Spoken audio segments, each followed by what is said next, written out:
On today's video, we're making beef tenderloin, and we're gonna process this thing from start to finish, and you're not gonna wanna miss this one. So let's get to cooking.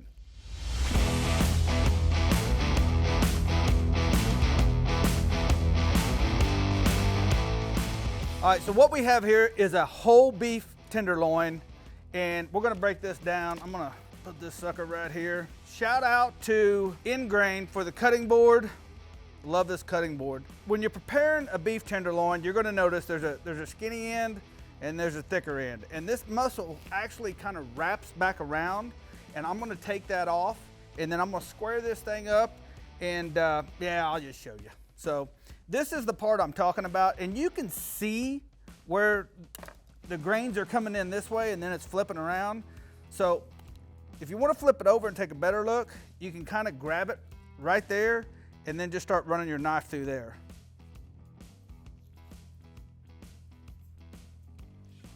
Yep, boom. Square that baby up, set it to the side. Then I'm gonna square this end up, about right there.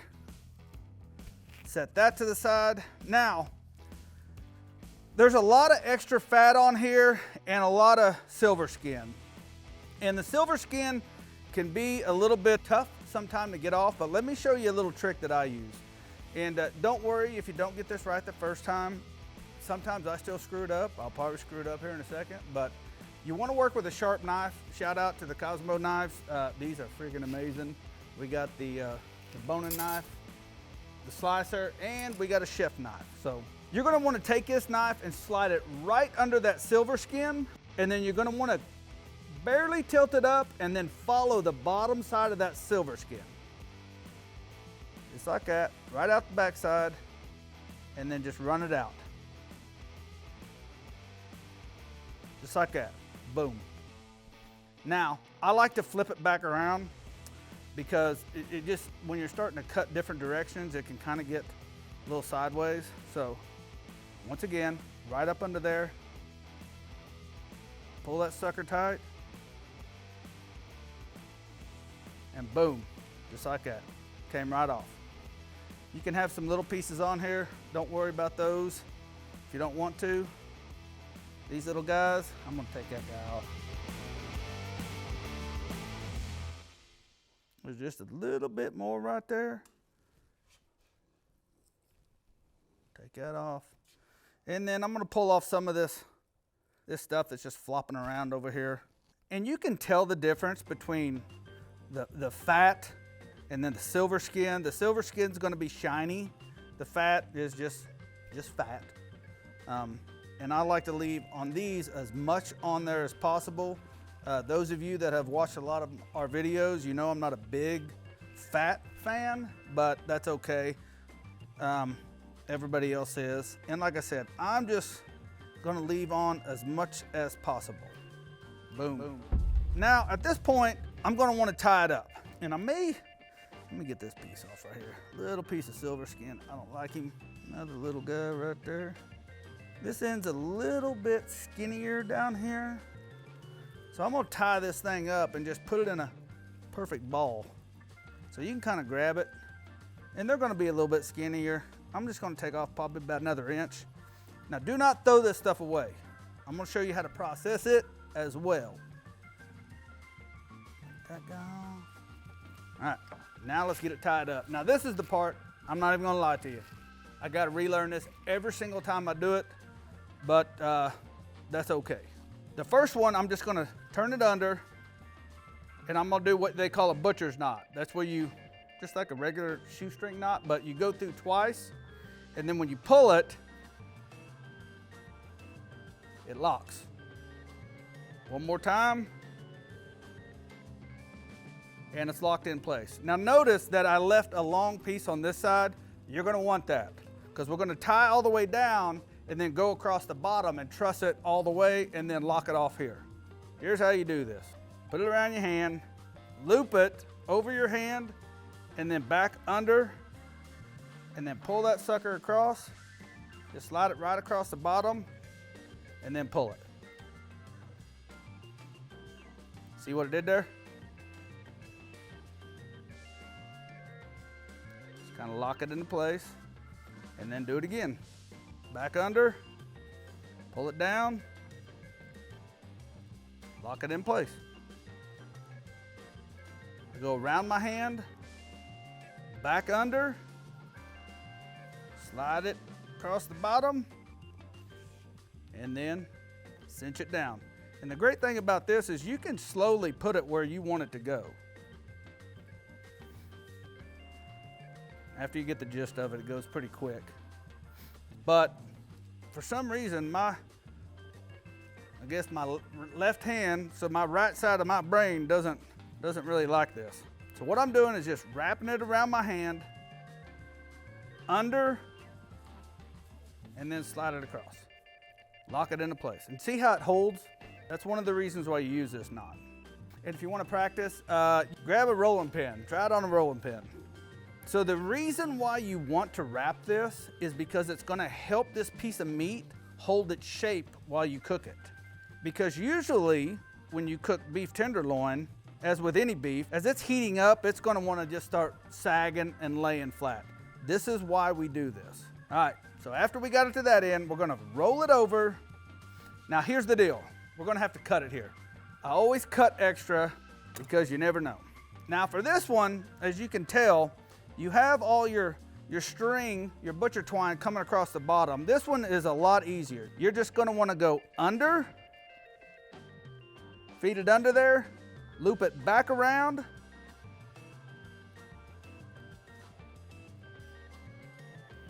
and then pull it.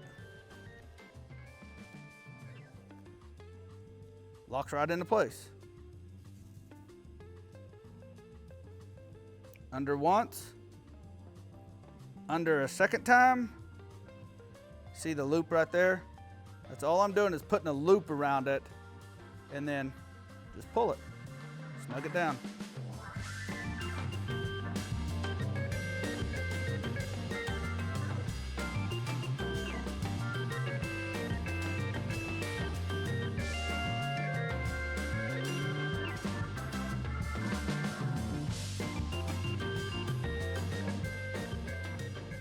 Pull that last one, flip it back over, and now you got your long one right here. I'm just going to go ahead, swoop it under once, swoop it under a second time, and then pull that sucker tight, and then one more just to tie it off, and boom. Perfectly done. So to season this, we're going to hit it with cow cover, dirty bird, and prime steak. That's just what we're going to do, but you do what you want to do. Cow cover on beef is phenomenal.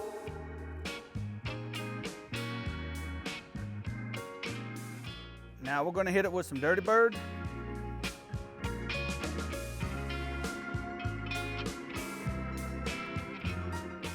Don't worry about the ends just yet.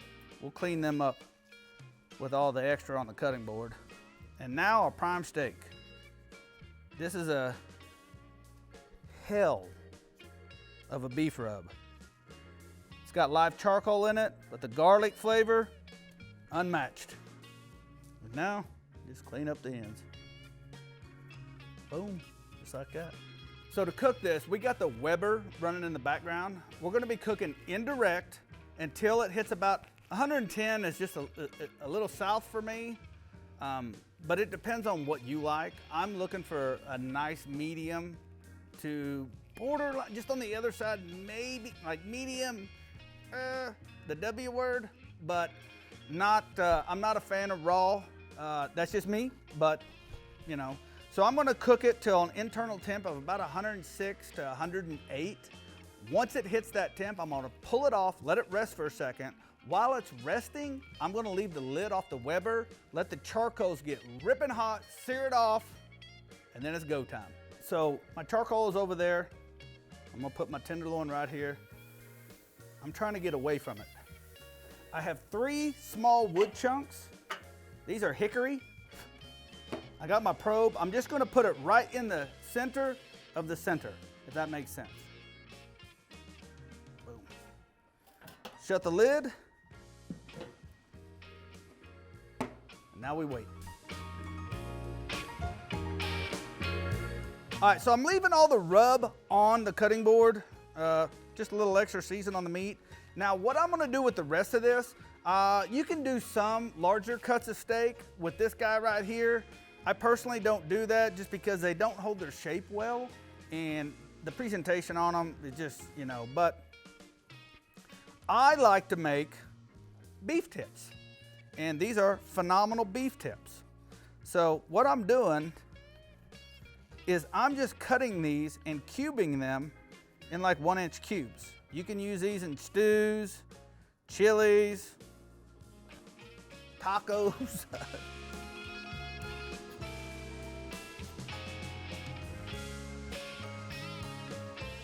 This is that tip that we cut off that one end. Once again, phenomenal piece. This little dude right here, I'm gonna take off some of that fat. There's a piece of silver skin right under that corner piece. I don't want that. And it comes around this backside. I'm gonna go ahead and take that off too. This is where having a sharp knife helps a ton. Let's do it one more look over just to make sure.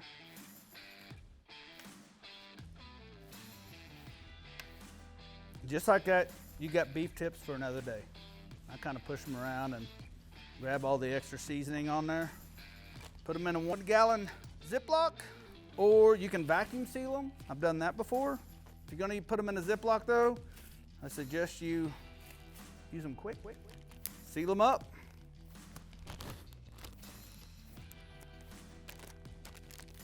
And you have the perfect beef tip, promise you.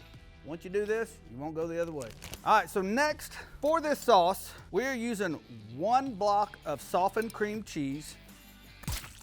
And we're gonna go ahead and get a whip on this while we can.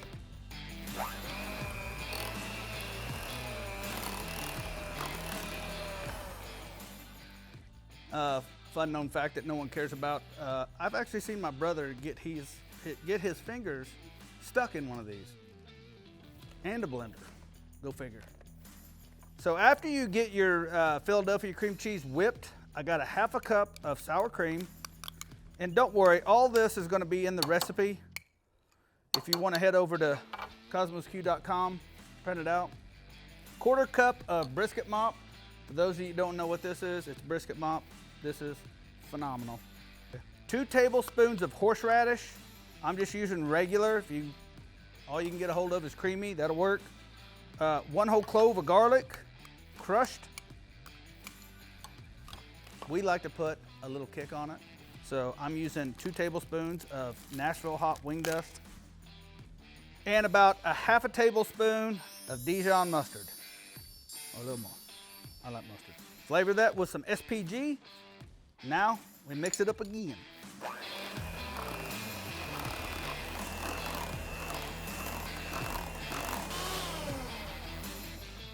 Push everything down off the edge. Give it one more mix. This is where you're gonna wanna taste it. I'm gonna hit it with a little bit more SPG.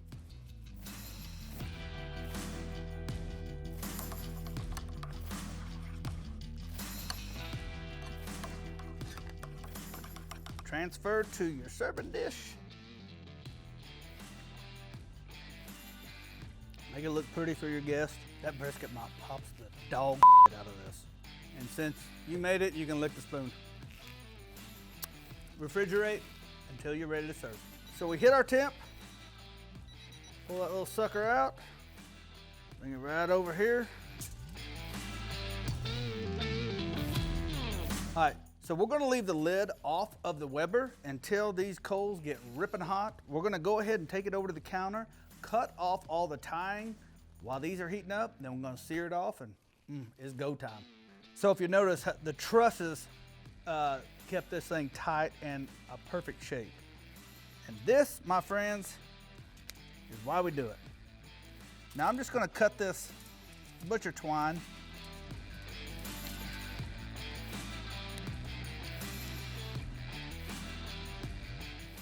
Double check, make sure they're all off. I'm gonna go check the Weber.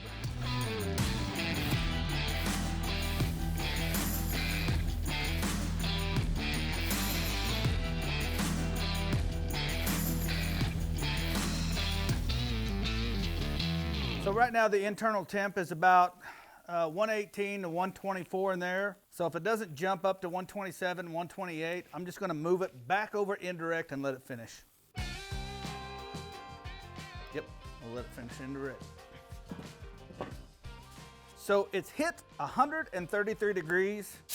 I'm just a little scared to go past that. Such a beautiful cut of meat, and I'm gonna stop it here, wrap it up, let it rest, then we eat.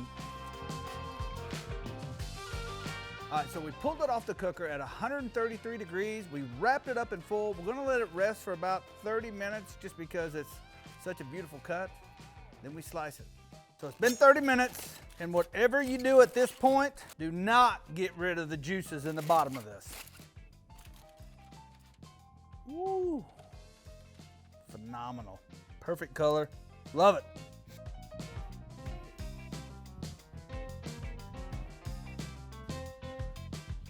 Damn. What? Freaking nailed that shit.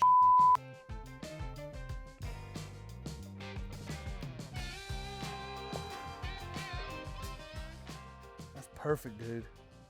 That's absolutely perfect. You got a whole crowd of people waiting to dig into this, but I go first. Oh man, dude, I'm excited. That is absolutely better than anything you will get at a restaurant. I promise you that. So hey, I want to thank everybody for watching. As always, if you like what we're doing here and you want to make this recipe, head on over to kosmosq.com, print it out, go make it for your peeps, and I'll catch you in the next video. Peace. And we are gonna prepare this thing from start to finish. So without